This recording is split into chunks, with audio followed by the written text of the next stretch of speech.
Bro, pada kesempatan ini kami akan membacakan mengenai tulisan atau dari kompasiana.com yang berjudul Ahok diserang Tempo, Kurawa bila Ahok, KPK tiarap.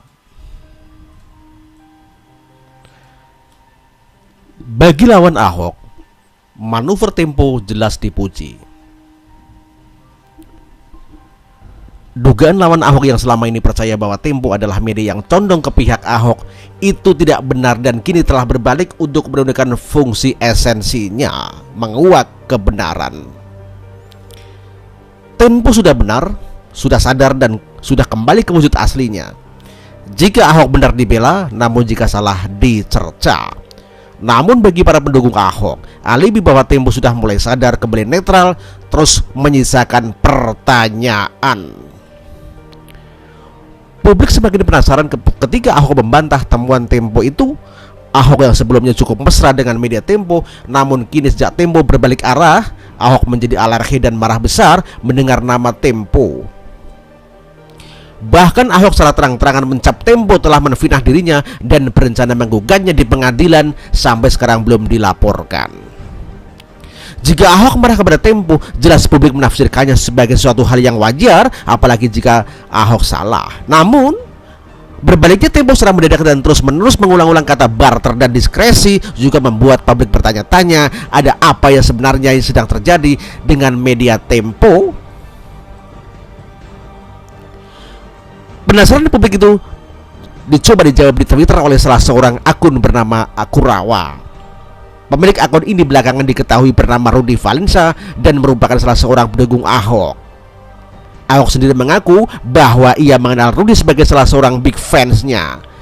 Tentu saja karena kicauan akun Kurawa yang kemudian penulis disebut Kurawa hanya Twitter tidak serta-merta dipercayai. Namun sekurang-kurangnya penasaran publik terkait penafsir Tempo yang mendadak itu sedikitnya terjawab dengan baik. Logika yang dibangun oleh Kurawa dalam kicauannya terlihat logis, runtut, dan disertai dengan data-data.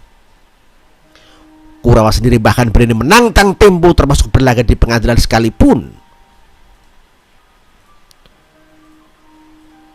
Lalu, apa saja skenario Tempo terhadap Ahok menurut Kurawa? Menurut Kurawa, Tempo sedang menuju kebangkrutan. Ekspansi usahanya yang agresif sejak tahun 2012 dengan tujuan membangun bisnis media paling besar di Indonesia tidak berjalan dengan baik. Laba bersihnya turun drastis, pinjaman uang dari berbagai bank lalu diinvestasikan untuk modal kerja ternyata tidak memberi keuntungan. Bahkan laporan awal keuangan Tempo pada tahun 2016 mengalami kerugian. Alhasil, utang cicilan dan bunga pinjaman Tempo kepada bank yang jumlahnya mencapai 200 miliar itu mulai mencekik Tempo. Keadaan gawat itu membuat pemilik Tempo, Gunawan Muhammad, yang Kurawa disebut sebagai The Good Mother, mulai melakukan strategi. Berkaca pada pengalaman pada tahun 2012 di mana Tempo mampu mereguk pemasukan dari iklan, maka menjelang pilkada 2017 Tempo mulai mengulang kesuksesan itu.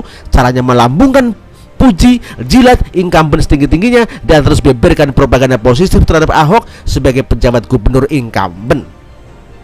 Lalu, sedapat mungkin menjadi tim sukses incumbent, tujuannya adalah mendapat kesempatan lebih besar untuk meraup iklan.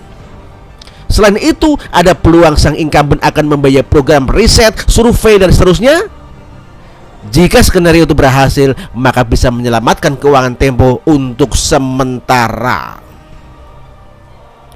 Akan tetapi, skenario Tempo itu tidak berjalan dengan baik.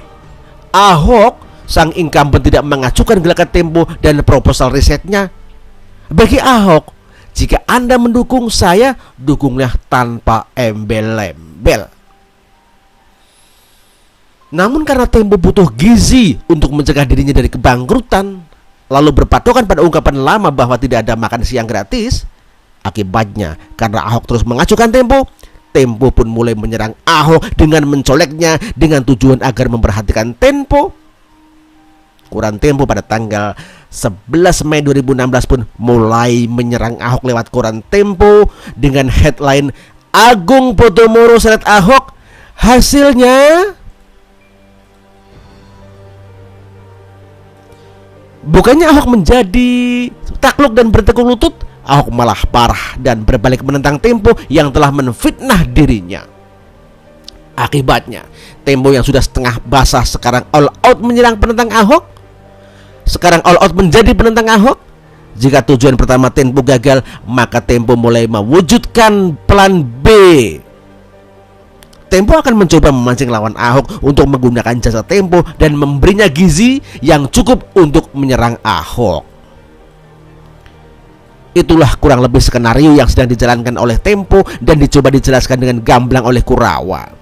Menurut Kurawa, kicauan-kicauan yang dibeberkannya bukan fitnah ataupun hoak, tetapi ia memiliki data dan fakta-fakta secara sumber-sumber yang valid. Kurawa akan membuka sumber datanya itu jika Tempo juga membuka narasumbernya. Tentu saja Tempo tidak akan meladeni tantangan Kurawa yang dianggap hanya sekelas akun Twitter itu. Lalu bagaimana dengan sikap KPK terhadap perseteruan antara Ahok dengan Tempo itu? Jika Kurawa dengan terang-terangan membela mati-matian Ahok, KPK terlihat sedang tiarap. Terkait isu sumber waras yang sebelumnya memanas, kini pelan-pelan dingin tanpa kejelasan. Sampai sekarang KPK juga tidak menetapkan Ahok sebagai tersangka, pun juga tidak mengumumkan jika Ahok clear dari sumber waras. KPK lebih memilih tiarap dan membiarkan pendukung dan lawan Ahok terus berperang opini di media. Soal barter yang terus dicuitkan oleh Tempo, Ketua KPK Agus Raharjo hanya memberi pernyataan diplomatis bahwa persoalan itu akan terus diselidiki KPK dan mencari data dan fakta jika ada indikasi korupsi. Sementara terkait diskresi Ahok, KPK hanya melempar pertanyaan bersayap bahwa diskresi Ahok itu pada dasarnya harus punya dasar hukum tanpa menyatakan diskresi itu salah total. Posisi KPK ini untuk sementara kita namanya tiarap, alias sedang mengintip untuk memutuskan apakah maju atau mundur atau bergerak ke samping.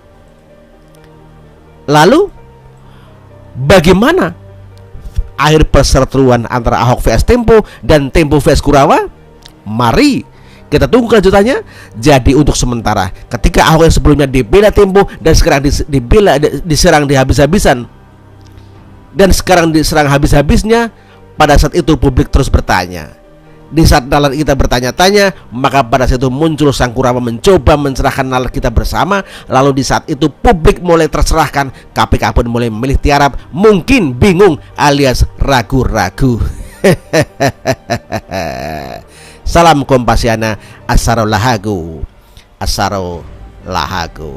Oke, terima kasih buat Pak Asaro Lahagu ya. Tulisan-tulisan Bapak begitu bagus sekali dan saya terinspirasi untuk membacanya. Dan salam ya. Mohon izin saya membacakan tulisan-tulisan Bapak. Terima kasih. Wassalamualaikum.